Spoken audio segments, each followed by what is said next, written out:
Hello everyone, welcome to the channel the Zorawar classes. मैं कपिल सांडिल्य आप सभी का बहुत बहुत स्वागत करता हूं जोरावर क्लासेस की ईवीएस क्लास में फिर से।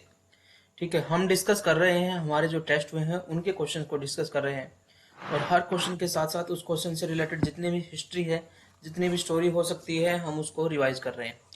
आप सभी का मैं कपिल सांडिल्य स्वागत करता हूं। जो पहली बार जुड़े हैं, आप सभी जानते हैं कि जोरावर क्लासेस पे जो है हम केवीएस के पीआरटी टीचर्स की तैयारी करवा रहे हैं। इसके अलावा साइकोलॉजी से रिलेटेड जो बच्चे सीटेट या अदर एग्जाम से जुड़े हुए हैं उनकी क्लासेस जल्दी शुरू हो जाएगी।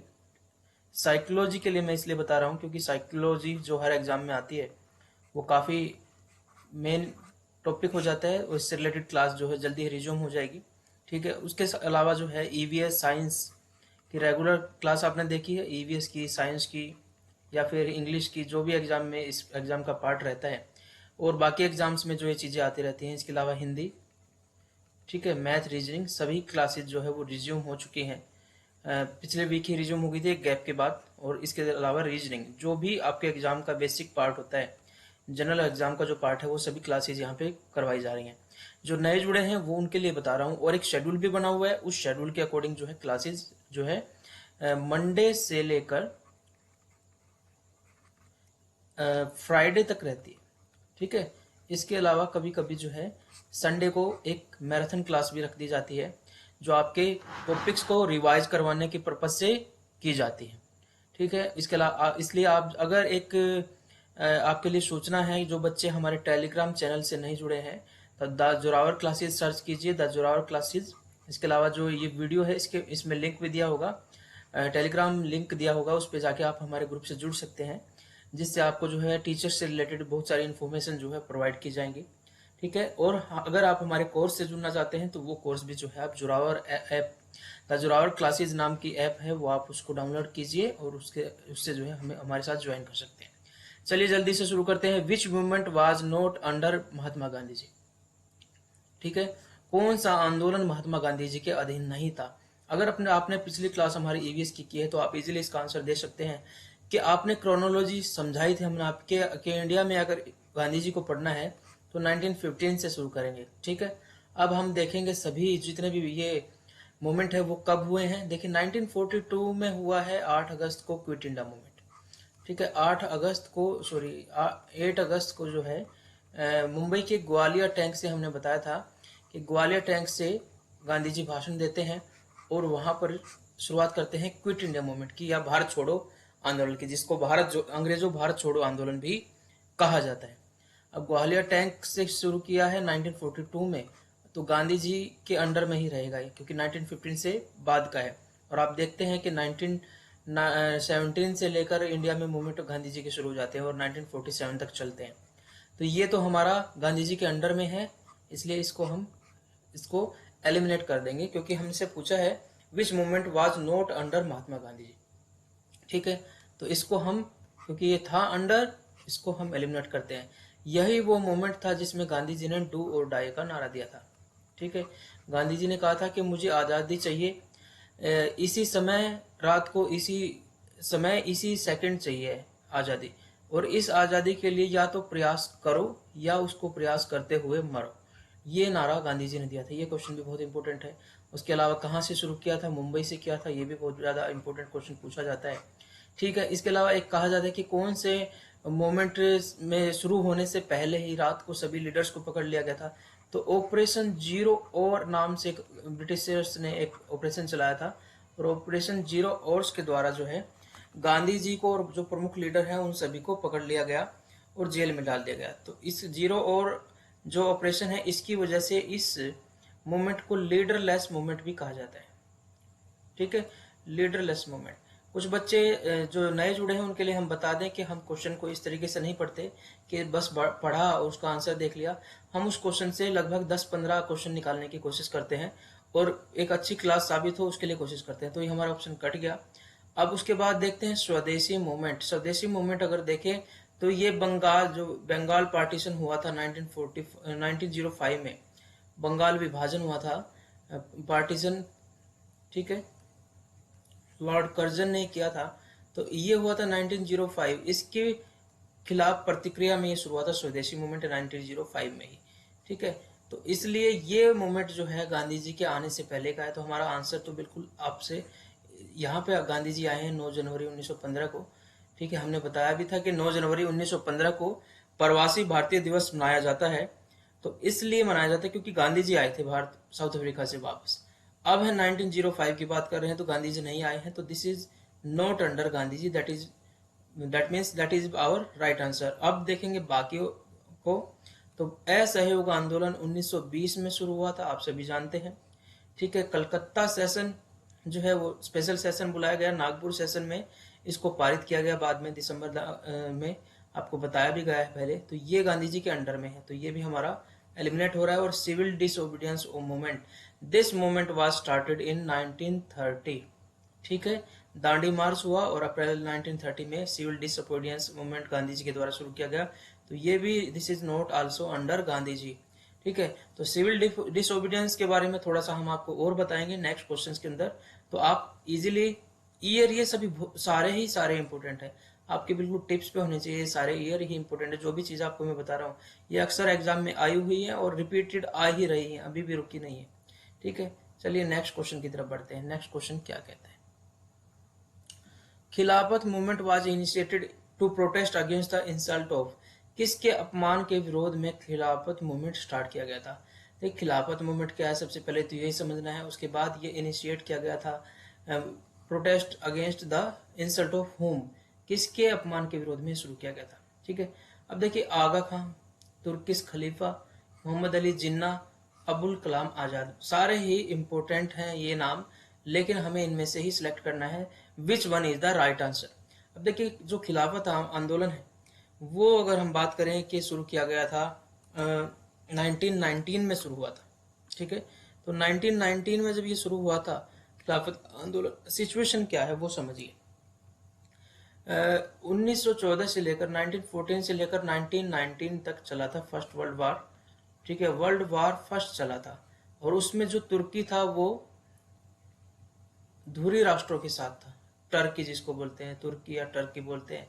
ठीक है, ये धुरी राष्ट्रों के साथ था, जो कि जो मित्र राष्ट्र थे, ब्रिटेन है, अमेरिका है, उनके खिलाफ था। तो फाइनली ये दिख रहा था कि जर्मनी और तुर्की जो है हार रहे हैं और जर्मनी के साथ भी मिस ट्रीटमेंट किया जा रहा था। तो it was a suspicion between the Muslims, क्योंकि देखिए तुर्किश जो खलीफा है वो मुस्लिम उसको अपना धार्मिक गुरु मानते हैं, सर्वोच्च नेता, धार्मिक नेता और गुरु मानते हैं, धार्मिक नेता, और वो भी कौन सा, जो सर्वोच्च है। अगर आप खिलाफत को पढ़ेंगे तो आप देखेंगे कि खलीफा जो है डोमिनेंस के हिसाब से पहले जो है अरब में रहे, अरब के लोगों ने अपने में से खलीफा को चुना। उसके बाद जो है बगदाद में खिलाफत चली गई, बगदाद का खलीफा बना, उसके बाद तुर्की में खलीफा बना। तो सिचुएशन ये तुर्की में खलीफा जो बना हुआ है, ठीक है, ये काफी लंबे समय से धार्मिक गुरु रहा था और काफी लंबे समय से धार्मिक गुरु रहा। जब दिल्ली सल्तनत का टाइम है, ठीक है, 1206 का टाइम है, तब भी जो है खलीफा जो है तुर्की से ही थे। ठीक है, तो तुर्क शासन कहा जाता है दिल्ली सुल्तान। तो खलीफा जो है इनको मान्यता दिया करते थे। तो इतने पुराने टाइम से मुस्लिम के धार्मिक सर्वोच्च नेता रहे हैं। अब वो तुर्की हार रहा है, तो ये था कि तुर्किश खलीफा के साथ मिस ट्रीटमेंट किया जाएगा और जो तुर्की देश है उसको जो है डिसमेंटल किया जाएगा, उसके टुकड़े किए जाएंगे।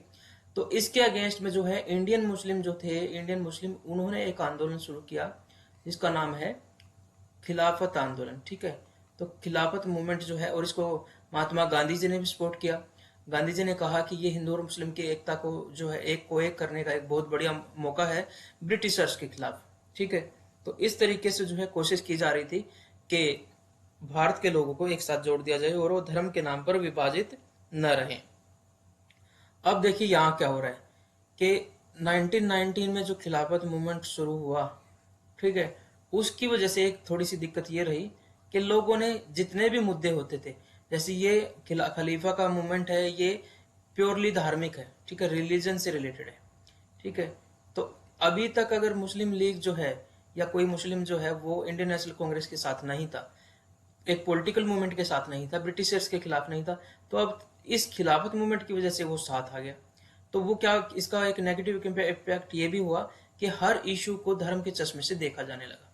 ठीक है, अगर वो धर्म के अंदर इंटरफेयर दिखाता है तो उसमें शामिल हो जाओ, अदरवाइज मत हो। तो ये इसका एक नेगेटिव इम्पैक्ट रहा।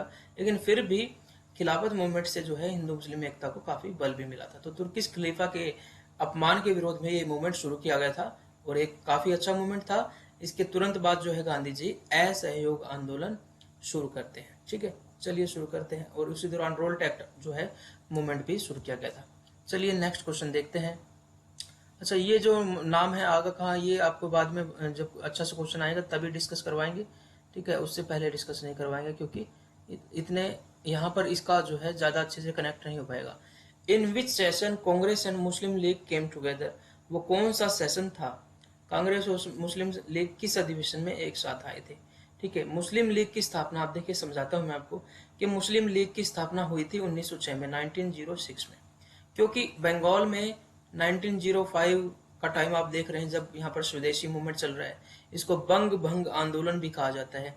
स्वदेशी मूवमेंट चल रहा है उस समय पे, इतनी ज्यादा जो है नेशनलिस्ट एक्टिविटी इतनी ज्यादा बढ़ गई थी कि अंग्रेज चाहते थे कि किसी भी तरीके से इसको नेशनलिस्ट मूवमेंट जो है उसको कमजोर किया जाए। तो उन्होंने क्या किया कि जो कुछ ऐसे व्यक्ति थे जो कांग्रेस से जुड़े हुए नहीं थे, मुस्लिम धर्म से रिलेटेड थे, उनको कहा कि कांग्रेस जैसा आप भी संगठन बनाइए, क्योंकि कांग्रेस तो हिंदुओं की पार्टी है, तो हिंदुओं के हितों के लिए ही वो काम करेगी, और आप अपना एक अलग से एक पार्टी बनाइए। तो यहाँ पर देखिए उन्हीं की सलाह से 1906 में जो है मुस्लिम लीग की स्थापना की गई। मुस्लिम लीग एस्टेब्लिश्ड एट ढाका, जो ढाका आज बांग्लादेश के अंदर है वहां पर। ठीक है, तो वहां पर इसकी स्थापना की किसने?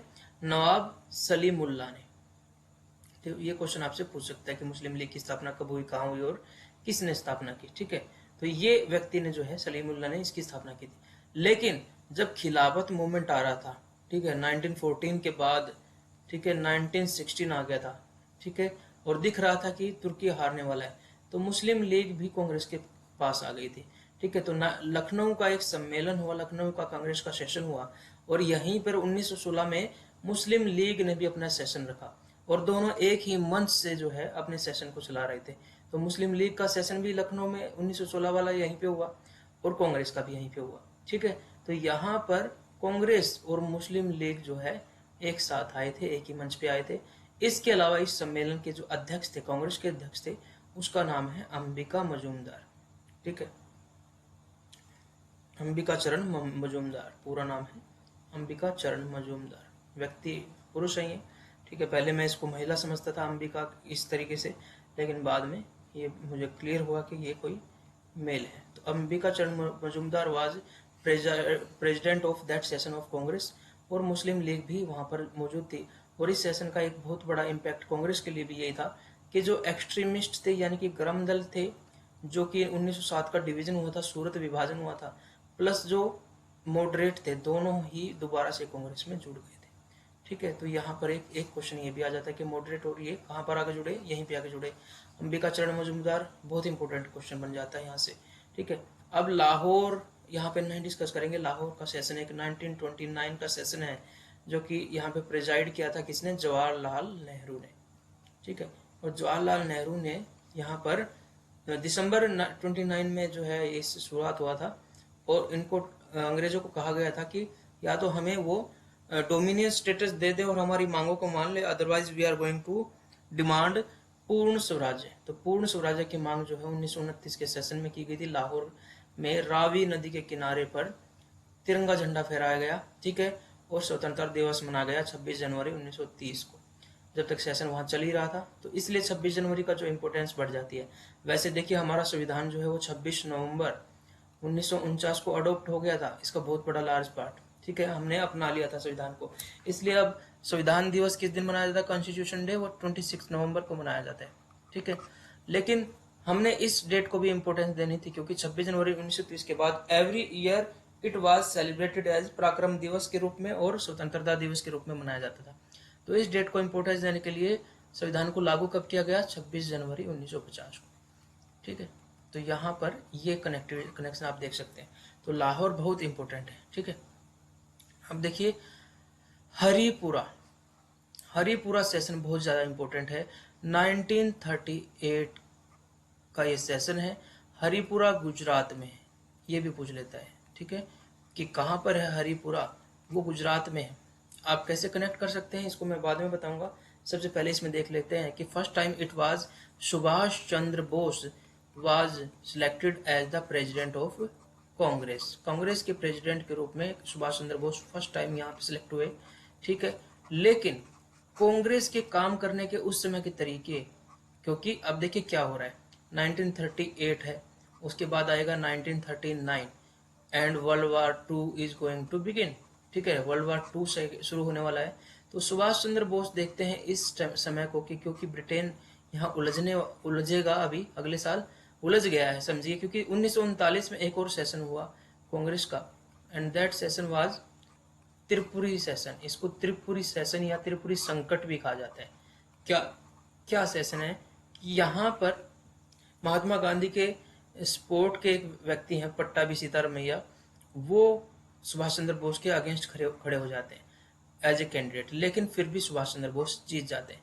तो गांधी जी के जो समर्थक थे वो सपोर्ट नहीं कर रहे थे सुभाष चंद्र बोस को, और एक तरह से वैचारिक मतभेद हो गया। गांधी जी सुभाष चंद्र कह रहे थे कि अब हमें सशस्त्र विद्रोह कर देना चाहिए, क्योंकि वर्ल्ड वार 2 में ब्रिटेन एंगेज होगा और वीक हो जाएगा, तो हमारे पास अच्छा मौका। लेकिन गांधी जी इसके लिए तैयार नहीं थे। गांधी जी कह रहे थे कि we are not approving the way of non violence, sorry violence का रास्ता हम अप्रूव नहीं करेंगे, ठीक है। और दूसरा अभी क्योंकि ब्रिटिश ने हमें कहा है कि they are going to give us some freedom, और कुछ और जो है हमारे लिए करने वाले हैं, तो हम उनका फायदा नहीं उठाना चाहते ऐसे समय पे, ठीक है। तो उनके तरीके थे, सुभाष चंद्र बोस के अलग तरीके थे, क्योंकि उनको सपोर्ट नहीं मिल रहा था। तो 1939 में वो सिलेक्ट होने के बाद रिजाइन कर देते हैं, ठीक है। अब रिजाइन कर देते हैं तो यही 1939 में ही वो फॉरवर्ड ब्लॉक की स्थापना भी करते हैं। फॉरवर्ड ब्लॉक की स्थापना कांग्रेस से रिजाइन करने के बाद किसने की थी? वो की थी सुभाष चंद्र बोस ने। तो ये सेशन बहुत इंपॉर्टेंट है, हरिपुरा, और दूसरा 1939 का त्रिपुरी संकट। अब त्रिपुरी कहाँ पर है? ये मध्य प्रदेश में। ये सारे क्वेश्चन पूछे जाते हैं। चलिए नेक्स्ट क्वेश्चन की तरफ जल्दी से बढ़ते हैं, और नेक्स्ट क्वेश्चन क्या कहता है वो भी देख लेते हैं। In which session soft and warm team of Congress divided? कौन से सेशन के अंदर जो है कांग्रेस की सॉफ्ट और वार्म, सॉफ्ट कौन से थे? मॉडरेट, जिनको नरम पत्ती कहा जाता था, मॉडरेट थे, ठीक है। ये जो है एक्टिवली जो है विरोध नहीं करना चाहते थे, ठीक है। ये पेटिशन लगाना चाहते थे, याचिका लगाना चाहते थे। और उसके बाद एक्सट्रीमिस्ट है। एक्सट्रीमिस्ट कौन से हैं? गर्मपंथी हैं, ठीक है। ये चाहते थे कि बाइकआउट किया जाए ब्रिटिशर्स का, ठीक है। तो इन दोनों के को, ये तो सॉफ्ट आर्म हो गई एक तो सॉफ्ट, और ये होगी कौन सी? वार्म, जो गर्म टीम थी, ठीक है। ये दोनों कब कौन से सेशन में डिवाइड हुई ये पूछ रहा है हमसे। ध्यान रखना, डिवाइड कब हुई, यूनाइट नहीं पूछ रहा है। तो ये देखिए कहानी 1905 से शुरू होती है, 1906 पे आती है, और 1907 में आके फाइनली कंक्लूजन हो जाता है कि 1905 में जब बंगाल का विभाजन कर दिया गया था, तो वहां पर बंग भंग आंदोलन चल पड़ा, ठीक है। बंग भंग आंदोलन, जिसका दूसरा नाम जो है, एक बंग भंग हुआ, उसके खिलाफ आंदोलन चला, बंग का भंग कर दिया गया, बंगाल को टुकड़े कर दिया गया, तो ये आंदोलन चला। उसके बाद इसको स्वदेशी मूवमेंट भी, this is also called as Swadeshi movement. Also there is another name of this movement is Vande Mataram movement, ठीक है। क्योंकि वंदे मातरम जो सॉन्ग है वो इस मूवमेंट के अंदर बहुत ज्यादा जो है प्रचलन में आया था। तो Vande Mataram movement, this is also called as Vande Mataram movement, ठीक है। ये मूवमेंट पब्लिक चला रही थी और दूसरे आउटफिट चला रहे थे, ठीक है। तो अब इसको सपोर्ट करने का प्रेशर दिया किसने? जो एक्सट्रीमिस्ट थे, वाम टीम थी, उसने कांग्रेस में जो है, क्योंकि इनका प्रभाव बढ़ गया था, काफी लीडर हो गए थे, तो इन्होंने कहा कि we should support this movement, इस मूवमेंट को हमें सपोर्ट करना चाहिए। अब ये वाम टीम ने कहा, तो 1905 का सेशन जो था, वो सेशन जो है, वो सेशन बनारस का था, ठीक है। और इसको प्रिजाइड किया था गोपाल कृष्ण गोखले ने, जी.के. गोखले, आप सभी जानते हैं Gopal Krishna Gokhale. He was the political teacher of Mahatma Gandhi, Gandhi ji के पॉलिटिकल गुरु थे। अब मॉडरेट थे ये भी, लेकिन फिर भी इस सेशन में स्वदेशी मूवमेंट को जो है अप्रूव कर दिया गया कि हाँ हम इसका समर्थन करते हैं। पहले आनाकानी थी, लेकिन क्योंकि अभी गर्मपंथी लोग जो हैं वो काफी हावी होते जा रहे थे। अब अगले साल, ठीक है, 1906 में यही वार्म टीम काफी हावी थी, तो इनकी तरफ से, क्योंकि इनको भी सेटिस्फाई करना था और सॉफ्ट लोगों को जो है कांग्रेस के लिए भी काम करना था, अपने तरीके से भी काम करना था। असल में ये जो एक दूसरे के पूरक थे, वार्म टीम एक्टिवली कुछ ऐसी एक्टिविटी करती थी और सॉफ्ट टीम क्या करती थी, उसको कवर करती थी। ठीक है, तो लेकिन जब साथ नहीं रहते तो ये दोनों ही कमजोर हो जाते। 1906 में कैलकाटा में सेशन हुआ। कैलकाटा सेशन जो था वो प्रिजाइड किया था दादा भाई नौरोजी ने। ठीक है, नौरोजी, जिनको द ग्रैंड ओल्ड मैन या वयोवृद्ध पुरुष कहा जाता है, ठीक है, ऑफ इंडिया। इनके द्वारा, नौरोजी के द्वारा आप सभी जानते हैं कि poverty and British rule book लिखी गई, जिसके अंदर पहली बार जो है वेल्थ ड्रेन थ्योरी जो है बताएगी, वेल्थ ड्रेन थ्योरी बताएगी कि कैसे अंग्रेज हमारे धन का बहिर्गमन कर रहे हैं और किस तरीके से हमारी वेल्थ वहां पे जा रही है, ब्रिटेन में जा रही है। इसके अलावा he was the first person to calculate per capita income of India. ठीक है, यही वो बंदे थे। ठीक है, तो नौरोजी के द्वारा प्रेजेंट किया गया है। This is the first time when Naoroji proclaimed for Swaraj. Swaraj सबसे पहले कांग्रेस के मंच से नौरोजी ने ही दिया था। ठीक है, तो नौरोजी ने स्वराज दिया कांग्रेस के मंच से। लेकिन एक क्वेश्चन आता है कि सबसे पहले स्वराज की मांग, स्वराज शब्द किसने दिया, तो वो दिया था किसने, स्वामी दयानंद सरस्वती ने। ठीक है, स्वामी दयानंद सरस्वती, जिन्होंने आर्य समाज की स्थापना की थी मुंबई में 1875 में। ठीक है, तो ये आर्य समाज से रिलेटेड थे, इन्होंने स्वराज दिया वर्ड। और ये भी कहा है कि विदेशी शासन कितना भी अच्छा हो, स्वराज का वो नहीं हो सकता, अल्टरनेटिव नहीं हो सकता। तो अब कांग्रेस के मन से पहली बार स्वराज की मांग की जा रही है 1906 में। और यहाँ पर एक और चीज आपको देखने की बात है कि यहाँ पर ये जो स्वराज है उसका मतलब है कि एक्सटर्नल मैटर, यानी कि विदेश नीति, भारत की सुरक्षा जो है, डिफेंस जो है वो ब्रिटेन अपने पास रखे और इंटरनल मैटर इंडियंस को दे दे। तो ये स्वराज है, ये पूर्ण स्वराज नहीं है। पूर्ण स्वराज तो हमने अभी देखा था कि 1929 के सेशन में मांगा गया है। उसके बाद देखिए 1907 में जो ये वाम टीम थी, अब यहाँ पर और भी सख्त हो जाती है और जो सेशन जो है नागपुर में होना था उसको सूरत में ट्रांसफर कर दिया जाता है। और यहाँ पर मॉडरेट किसी तरीके से अपना अध्यक्ष बनवा लेते हैं, जिसका नाम है रास बिहारी बोस। ठीक है, तो ये जो है बोस है या शायद घोष है, आप इसको कंफर्म करना। ठीक है, मुझे लगता है रास बिहारी घोष है। ठीक है, तो ये बंदा बन जाता है। तो यहाँ पर आपस में हाथापाई हो जाती है, कुर्सियां फेंकते हैं एक दूसरे के ऊपर, और finally there is division between the moderate and the extremist. और ये इसका फायदा जो है ब्रिटिश को मिलता है।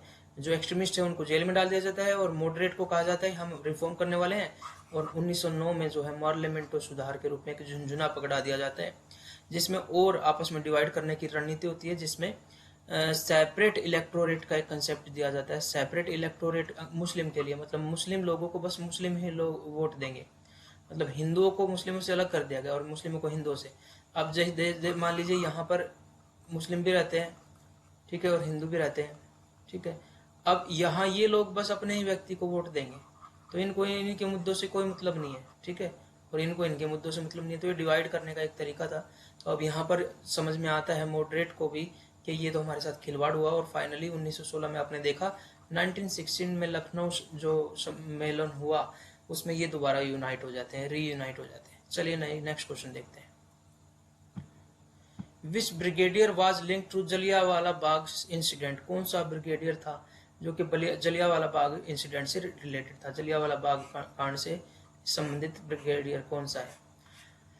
अब कहानी क्या होती है देखिए, क्योंकि 1919 में वर्ल्ड वार खत्म हो गया था, तो इस समय पर ऐसी सिचुएशन बन गई थी कि जो रिक्रूट किए गए थे सिपाही थे, अब उनकी भी छटनी की जा रही थी, क्योंकि अब इनकी जरूरत नहीं थी। विदेशों में भेजा गया था पहले वर्ल्ड वार के लिए, लेकिन अब उसकी छटनी की जा रही थी।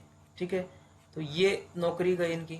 उसके बाद क्योंकि भारत के सैनिक तो बाहर गए हुए थे लेकिन भारत पे हमला नहीं हुआ था, तो यहाँ की इंडस्ट्रीज का सामान दूसरे देशों में बहुत बिक रहा था, क्योंकि दूसरे देशों में वर्ल्ड वार से तबाही हो रही थी, सामान की जरूरत थी, तो यहाँ की इंडस्ट्री काफी बढ़ रही थी। लेकिन जैसे ही वर्ल्ड वार खत्म हुआ तो ये भी बंद होने लगी, या सामान इनकी भर्तियां खत्म कर देगी, लोगों की छटनी की गई। अब यहाँ पर देखिए कि ये लोग सारे जो हैं, जो यहाँ से निकाल दिए गए, वो फ्री हैं। इसके अलावा जो सिपाही हैं ये तो लड़ने का भी तौर तरीके अनुभव लेके आए, एक्सपीरियंस लेके आए, और उसके अलावा जो है विदेश के लोगों को भी, विदेश भी घूम के आए। अब वो व्यक्ति गड़बड़ कर सकते हैं। उसके बाद आपने देखा था कि 1919 में खिलाफत मूवमेंट भी चल रहा था तुर्की के खिलाफ, तो अंग्रेजों को लगा कि भाई ये तो कुछ ना कुछ गड़बड़ हो सकती है, कहीं ऐसा ना हो यहाँ कोई मूवमेंट शुरू हो जाए, let we stop it in the nip in the bud, मतलब उसको जो है शुरुआत में ही खत्म कर दिया जाए। तो इन्होंने किया क्या कि एक रोल्ट एक्ट लेके आ गया, रोलेट एक्ट, ठीक है। और इसमें क्या कहा गया, इसको काला कानून भी कहा जाता है, कि भाई किसी को भी शक के आधार पर जो है कितने भी समय तक जो है पकड़ा जा सकता है, उसको न्यायालय का अपील दलील का अधिकार नहीं है, ठीक है। ना तो अपना सफाई पेश करने का अधिकार है और ना ही दलील देने का अधिकार है, अपील देने का अधिकार, अपील करने का न्यायालय में। तो इस तरीके से जो एक नेचुरल राइट होता है, अगर आप दोषी हैं तो आपको अपना पक्ष तो रखने का अधिकार है ही, हो सकता है आप निर्दोष हो, आपको बिना बात दोषी बनाया गया हो। तो इसको काला कानून कहा गया और इसके खिलाफ मूवमेंट चलाया था रोल्ट एक्ट सत्याग्रह गांधी जी के द्वारा 1919, ठीक है। अब देखिए क्या हुआ, पंजाब की बात करें, पंजाब मतलब Punjab including Indian Punjab and modern Pakistan Punjab. तो यहाँ पर एक सत्यपाल नाम के एक लीडर थे, ठीक है, और एक सैफुद्दीन किचलू, इन दोनों को पकड़ लिया गया। किसके द्वारा पकड़ लिया गया था, वो ब्रिटिशर्स के द्वारा, जो रोल्ट एक्ट कानून के द्वारा जो है पकड़ लिया गया था। अब इनकी गिरफ्तारी के खिलाफ जो है 13 अप्रैल को अमृतसर शहर है, ठीक है, अमृतसर शहर में वहां पर जलियांवाला बाग है, एक चिलियावाला बाग भी है, चिलियावाला बाग, लेकिन यहाँ जलियांवाला बाग है। इस बाग की बनावट देखिए कुछ इस तरीके से, ठीक है। एंट्री एक नैरो रास्ते से है और चारों तरफ से इसमें चार दीवारी हो रखी है। तो यहाँ पर पीसफुली जो है ओल्डर जो है पीपल जो है, विमेन है, इसके अलावा बच्चे, ठीक है, वो सब आए हुए थे पीसफुली, जो वो इकट्ठे हुए थे और वो अपनी बात मंच से जो है रख रहे थे लोग वहां पर कि इन लीडर्स को जो है छोड़ा जाए, ठीक है। अब क्या होता है कि एकदम से जनरल डायर आते हैं, ठीक है, जनरल डायर नाम के एक व्यक्ति आते हैं और यहाँ से एंट्री होती है किसकी, पुलिस की एंट्री होती है।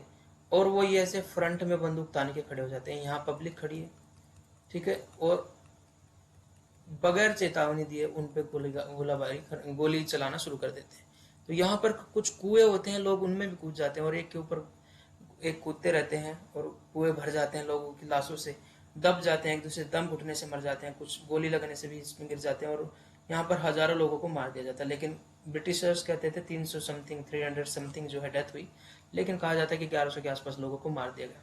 तो ये व्यक्ति जो ब्रिगेडियर है वो जलियांवाला बाग इंसिडेंट के लिए जो जिम्मेवार है वो जनरल डायर है, ठीक है। ये क्वेश्चंस नहीं है। सैंडर्स की हत्या तो बाद में की गई थी, 1929 की बात है ये भगत सिंह के द्वारा की गई थी। लाला लाजपत राय की, इसको लाहौर षड्यंत्र केस भी कहा जाता है, लाला लाजपत राय की हत्या के विरोध में जो है बदला लेने के पर्पज से की गई थी। तो ये तो हमारा ऑप्शन नहीं है, फिर भी हमने इसको डिस्कस कर लिया और इसके आसपास की सारी स्टोरी ही डिस्कस कर ली। मुझे लगता है कि क्या हर चीज एक दूसरे से जुड़ी हुई है, ठीक है। हिस्ट्री पढ़ने का मकसद ये है कि आप इंसिडेंट को अगर सेपरेट पढ़ेंगे तो आपको पिक्चर क्लियर नहीं होगी, बिल्कुल स्टोरी चलती है।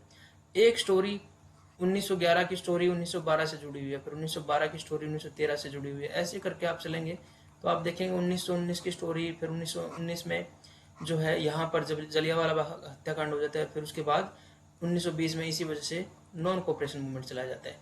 1914 में अगर वर्ल्ड वार शुरू होता है तो फिर 1919 तक जो इंसिडेंट होते हैं, खिलाफत आंदोलन होता है, वो सारी चीजें, रोल्ट एक्ट क्यों लाया गया, वो सारी चीजें एक दूसरे से जुड़ी हुई हैं। तो इसलिए स्टोरी के तरीके से मैं कोशिश कर रहा हूँ आपको सारी चीजें बताने की।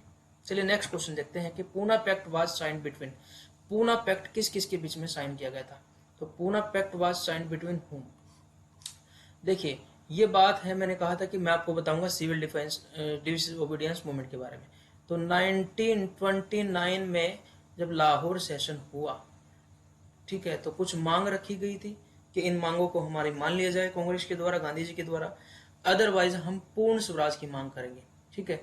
तो नहीं मानी गई तो रावी नदी के किनारे पर 26 जनवरी 1930 को जवाहरलाल नेहरू की अध्यक्षता में सेशन चल रहा था, झंडा फहरा गया और वह तब गांधी जी ने कहा कि I am going to start a new movement. तो 1930 में वो स्टार्ट करते हैं, दांडी मार्च स्टार्ट करते हैं, मार्च अप्रैल के दौरान दांडी मार्च करते हैं, साबरमती आश्रम से अपना शुरू करते हैं और दांडी नामक स्थान पर गुजरात में जाते हैं और वहां पर जाकर साल्ट सत्याग्रह करते हैं, मतलब साल्ट कानून को तोड़ देते हैं। साल्ट जो बनाने पर जो है पाबंदी थी, बस सरकार ही बना सकती थी, ठीक है। तो अब देखिए उसके बाद 1930 में राउंड टेबल वो चलती, साइमन कमीशन जो 1928 में आया था ना, उसी के उसने जो रिपोर्ट दी थी उसके हिसाब से थोड़ा बहुत रिफॉर्म करने की बात की जा रही थी, कॉन्स्टिट्यूशन बनाने की बात हो रही थी। 1930 में राउंड टेबल कॉन्फ्रेंस चल रही थी लंदन में, गांधी जी उसमें नहीं गए। अब देखिए ये मूवमेंट चला, काफी काफी जो है फेमस मूवमेंट रहा। तो बाद में 1931 में जो उस समय पे भारत के जो वायसराय थे लॉर्ड इरविन और गांधी जी के बीच में समझौता हुआ। ठीक है, गांधी जी और इनके बीच में समझौता हुआ और गांधी जी गए 1931 में कहा, गोलमेज सम्मेलन। तो सेकंड गोलमेज में गांधी जी गए, लेकिन वहां पर जैसे मुस्लिम के लिए सेपरेट इलेक्टोरेट था, ऐसे ही दलित के लिए डिमांड की अम्बेडकर जी ने कि दलितों के लिए, दलित को बस दलित ही वोट दे। तो गांधी जी इसके फेवर में नहीं थे। तो गांधी जी ने जो है राउंड टेबल में जो है वहां पर इसको बात को मना कर दिया कि ये तो पहले तो हिंदू मुस्लिम को डिवाइड किया, अब हिंदुओं को भी डिवाइड करना शुरू कर दिया है। तो हम चाहते हैं कि दलित साथ ही रहें और दलितों को जो है वो अपर क्लास है जो उनको नीचा समझती थी, वो उनको लीडरशिप दें, अपनी लीडरशिप दें, उनको वोट दें, तभी उनको सम्मान मिल सकता है। सेपरेट रह के तो वो फिर भी सेपरेट ही है। अब गांधी जी की इस बात से तब इतनी बातचीत आपस में नहीं हुई, तो ये जो है सेकंड गोलमेज खत्म जो है वो फिर से फेल हो गई। और 1932 में थर्ड जो गोलमेज हुई उसमें सेपरेट इलेक्टोरेट को पास कर दिया गया। लेकिन गांधी जी ने जब उसी समय पर जो है वो पूना जेल में थे, तो वहां पर उन्होंने भूख हड़ताल शुरू कर दी कि I am not allowing the division between the Hindus. ठीक है, तो इसी वजह से गांधी जी और अंबेडकर जी के बीच में समझौता होता है 1932 में।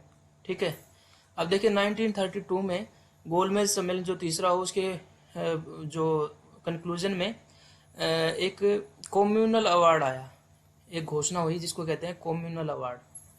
ठीक है, वो ब्रिटेन के प्रधानमंत्री रामसे मैकडोनाल्ड ने वो अवार्ड दिया, मतलब फैसला दिया। राम से मैकडोनाल्ड, मेरी राइटिंग इतनी अच्छी, या मैं मन से नहीं लिखता हूँ थोड़ा सा, ये भी बात है। अच्छा, राम से मैकडोनाल्ड जो प्रधानमंत्री थे उस समय के और कम्युनल अवार्ड आया था, ये क्वेश्चन एग्जाम में आए हुए हैं इसलिए मैं बात बता रहा हूँ आपको। 1932 में तो इसी में लिखा हुआ था कि दलितों को सेपरेट इलेक्टोरेट दे दिया गया। तो लेकिन गांधी जी और अंबेडकर जी के बीच में समझौता हुआ पूना में, इसी को पूना पैक्ट कहा जाता है। और इसमें क्या किया गया कि दलितों के लिए जो सीट थी उसमें असेंबली में वो डबल कर दी गई। ठीक है, और कहा गया कि उनको जो है सीट, जो रिजर्व सीट है वो डबल कर दी जाए और उनको सेपरेट इलेक्टोरेट न देके सभी उनको वोट दें। ठीक है, तो ये कंक्लूजन हुआ था। चलिए नेक्स्ट क्वेश्चन देखते हैं और प्रोबेबली ये हमारा लास्ट क्वेश्चन होगा। मुझे लगता है नेशनल मूवमेंट आपको जो है काफ़ी जो है आप फेमिलियर हो रहे हैं, क्योंकि शायद ये दूसरी बार हम ये चीज़ें कर रहे हैं। ठीक है, तो under which plan partition of India held, कौन से प्लान के तहत जो है जो इंडिया का पार्टीशन हुआ था, भारत का विभाजन किस योजना के तहत हुआ था। देखिए हम थोड़ा सा देखेंगे एक एक को, उसके बाद आप समझ जाएंगे। अगर आपने लास्ट क्लास की तो हमने बताया था कि जो क्विट इंडिया मूवमेंट था वो किसके फेलर की वजह से हुआ था, वो क्रिप्स मिशन की फेलर की वजह से हुआ था। क्रिप्स मिशन जो कि 1942 में आया था। ठीक है, उसके रिजल्ट क्या हुआ कि क्विट मूवमेंट शुरू हुआ। तो ये तो ऑप्शन हमारा कट रहा है। ठीक है, मतलब ये हमारा ऑप्शन नहीं हो सकता। उसके बाद देखिए कैबिनेट मिशन आया था 1946 के अंदर, और इसके तहत जो हमारी संविधान सभा, जो कॉन्स्टिट्यूएंट असेंबली है, that was establish, constituent assembly. ठीक है, और इस कॉन्स्टिट्यूएंट असेंबली की जो गठन किया गया था वो कैबिनेट मिशन के तहत किया गया था, ये ध्यान रखना है। तो ये भी हमारा ऑप्शन नहीं है। और फाइनली देखिए वेवल प्लान 1915 में लॉर्ड वेवल थे, और उन्होंने क्या कहा था कि लॉर्ड वेवल ने कि भाई ऐसा करते हैं ABC ऐसे करके 3 ग्रुप बना लेते हैं और इनमें स्टेट्स को डिवाइड कर लेते हैं, कोई भी स्टेट किसी दूसरे में जा सकता है, ऐसे करके 3 एडमिनिस्ट्रेटिव ग्रुप बना लेते हैं। तो ये प्लान भी फेल हो गया था। अब रह गया माउंटबेटन प्लान। ये माउंटबेटन प्लान आया और वेवल ही था वो व्यक्ति जब 1946 में नौसैनिक विद्रोह हुआ। ठीक है, ये क्वेश्चन अभी जो है लेक्चरर के पेपर में भी आया था DSSB में। 1946 के नेवल जो म्यूटिनी कहाँ कब हुई थी, तो 1946 में।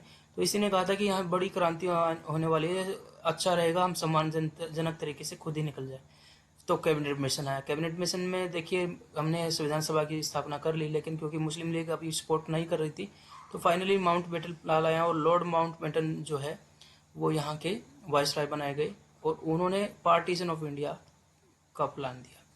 ठीक है, तो partition of India between 2 different countries India and Pakistan, this was according to the Mountbatten plan. ठीक है, सो ये हमारा क्वेश्चन हो गया।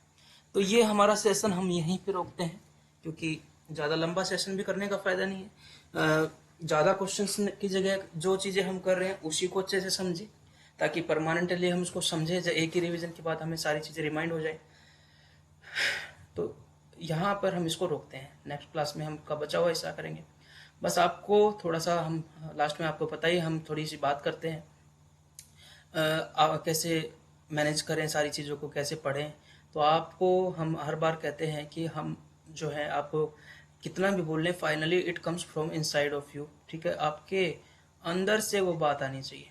ठीक है, वो कहते हैं ना कि मेरे सीने में ना सही पर तेरे सीने में ही सही है, अगर कहीं भी आग तो आग जलनी चाहिए। तो वो आग आपके सीने के अंदर जलनी चाहिए। तो ये आपका इनसाइड से आना चाहिए कि हमें पढ़ना है और हमें बहुत ज़्यादा पढ़ना है। ठीक है, अपने आप को खुद सेल्फ मोटिवेटेड रखिए, अच्छा खाना खाइए, जैसा खाएंगे मन वैसा हो जाएगा तन। ऐसी चीज़ें मत खाइए जिससे चीज़ें बीमार होती हैं, ठीक, जिससे हम बीमार हो जाते हैं, वो चीज़ें मत खाइए, हेल्दी खाना खाइए। बॉडी जो है, आप इस चीज़ से आइडिया लगाइए कि हम अपने घर में जो है कूड़ा नहीं डालते हैं। ठीक है, और दूसरे घर में डाला है तो उनको भी गुस्सा होता है, वो भी लड़ने को लग जाते हैं। तो हम अपनी जो बॉडी है उसके अंदर अच्छी प्योर अच्छी चीज़ें डालेंगे तो हमारा शरीर उतना ही साफ सुथरा साफ अच्छा रहेगा, अच्छे से सोच पाएंगे। तो अपना सेहत पे ध्यान रखना है, इसके साथ साथ अपना डाइट पे भी ध्यान रखना है। डाइट पे ध्यान रखेंगे तो फाइनली माइंड भी जो है वो काफ़ी अच्छा रहेगा। ठीक है, तो आपको साउंड बॉडी के अंदर ही साउंड माइंड रहता है, तो आपको एक्सरसाइज भी करनी है और ये भी चीज़ करनी है। तो टाइम मैनेजमेंट पे फोकस कीजिए, आप टाइम किलिंग मत कीजिए। ठीक है, टाइम किलिंग नहीं करनी है सोशल मीडिया में रखना। टाइम मैनेज कुछ नहीं काम आना फेसबुक, ठीक है, कुछ भी कहीं पे भी काम नहीं आना। सबसे ज़्यादा आपको जो हेल्प करेगा वो बुक ही करेगा। ठीक है, आप कहीं पे भी जीके पढ़ते रहिए, गूगल पे सर्च करते रहिए, आप कहीं जो भी सबसे ज़्यादा इंपॉर्टेंट चीज़ है वो बुक है। बुक में आप एक जगह पे बहुत सारी चीज़ें पढ़ेंगे। आप मीडिया सोशल मीडिया पे जाके देखेंगे, गूगल पे देखेंगे, कुछ और दिखा देगा। ठीक है, पता चलेगा कि राज कुंद्रा पकड़ा गया। ठीक है, तो आप उसी में उलझ जाएंगे, पूरा दिन शिल्पा शेट्टी के टेंशन में बैठे रहेंगे। तो इस तरीके से आपको बुक्स इसके थ्रू ज़्यादा पढ़ना है, ये ध्यान रखना है। सोशल मीडिया में मत पढ़िए, बुक्स खरीदिए। जितना आप अच्छी बुक पढ़ेंगे आपके लिए वही बेनिफिशियल होगा। बुक एक देखिए, मैं नहीं कहता आपको 4 बुक खरीदिए, मैं कहता हूँ 2 बुक खरीदिए जो रेलेवेंट हो। और 4 बुक को आप 2 बार पढ़ने से अच्छा है 2 बुक को ही 10 बार पढ़िए। यही है तरीका पढ़ने का। किसी से भी पूछ लीजिए, 2 अच्छी बुक खरीदिए जो आपका सिलेबस कवर करती है, और उसी को 10 20 50 जितनी बार पढ़ सकते हैं बार बार पढ़िए, देखिए कितनी अच्छी कामयाबी मिलती है आपको। चलिए मिलते हैं नए वीडियो के साथ, तब तक के लिए अपना ध्यान रखिए। जय हिंद, जय भारत। खूब मेहनत कीजिए, खुश रहिए।